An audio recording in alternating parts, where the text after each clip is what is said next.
Hey guys, and welcome to our channel, and in today's video I will show you how to create a drop-down list menu with Elementor. Plugins for WP, WordPress premium plugins and themes for an affordable price. Alright, so we have this example page over here, and I created a drop-down list with a question, what's your favorite WordPress plugin? And just below it we have three different sections with screenshots to each of the plugins. So for example, if you choose WooCommerce, it will scroll you down to the WooCommerce section. If you choose Yoast, it will scroll you to Yoast, etc. So we added HTML and JavaScript to create reaction whenever you select an option. So here is the HTML structure. You can find it in the written blog post. You have the link in the description box down below. And the drop list is assembled by two components. The first one is the label, which is the question, what is your favorite WordPress plugin? And the second one is the select box with nested options, when each of the options represent an answer or an option from the drop-down list. Well, obviously you will change the content of this box along with the attributes, but just make sure that the for attribute of the label and the name attribute of the select tag are matching each other. So this one need to match this one. It doesn't have to match the ID, but for better practice I recommend you to keep these three attributes matching to each other with the same exact name. For this purpose you can just copy it as is, and then we can move on to your Elementor editor screen. Here we will add a new section just below the page title, and we will drag the HTML widget into it. So we will look for HTML and we'll drag it into the new section. And here we will paste the code that we just copied from the blog post. And you can see that automatically it's render this box with a question and all the three options. Now if you only want to display a list without scrolling to the section or without showing or hiding sections, you are done, you are good to go. However, if you would like to add some JavaScript so the browser will scroll to the selected section, I'm going to pause the video right now and I will add these three sections. Alright, so I added three sections to match the different options. I added Elementor, WooCommerce and Yoast. And these are just screenshots, nothing too complicated, just an image widget with a screenshot. We'll go back to the written blog post, and the first JavaScript code will wait for the visitor to make a selection. For example, our visitor will select WooCommerce.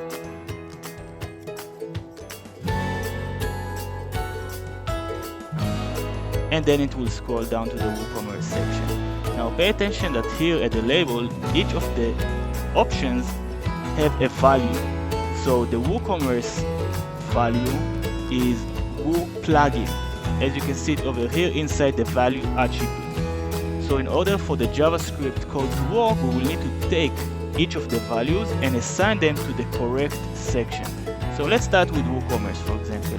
We'll copy the value and we'll paste it as ID inside the advanced tab over here.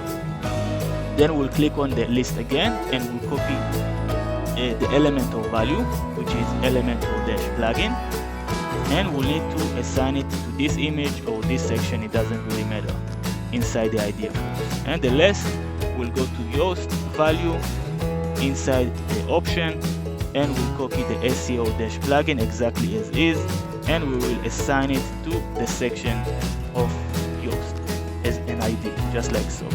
Now we will click on Update. Then we'll go to Elementor Custom Codes, and we'll click on Add New to add a new code. If you don't have the Pro version of Elementor, I will leave you a link to a video how to use JavaScript with Elementor if you don't have the Pro version.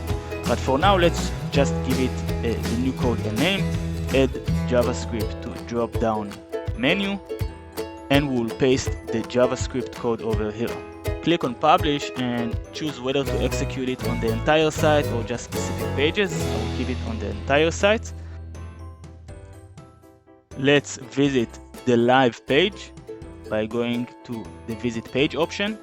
and let's test it. We'll choose one of the options from the drop down menu, and we can see that it scrolls us down to the assign section, as you can see, which is great. Now this is one option that we can do with the JavaScript. Another option that we can do is to hide these three options, these three sections, and only display the selected value. Okay, this is also very cool. We can copy the JavaScript code from the written blog post.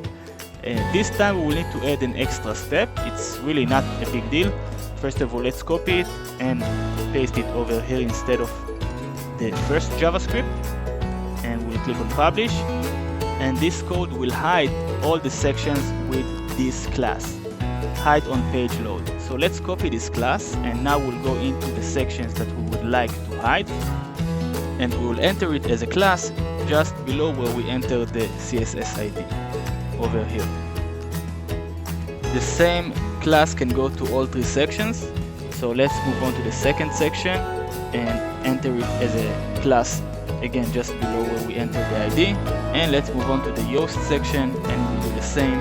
We'll enter it over here, and we can test it. We'll refresh the page, and we can't see any of the sections. However, when we choose one, it will appear just like so. Alright guys, so thank you very much for watching this video. Please let me know if you have any questions regarding this process by leaving a comment down below. Please also like the video, share it with your friends, and subscribe to our channel because there are more great videos on the way. I will see you all in the next video.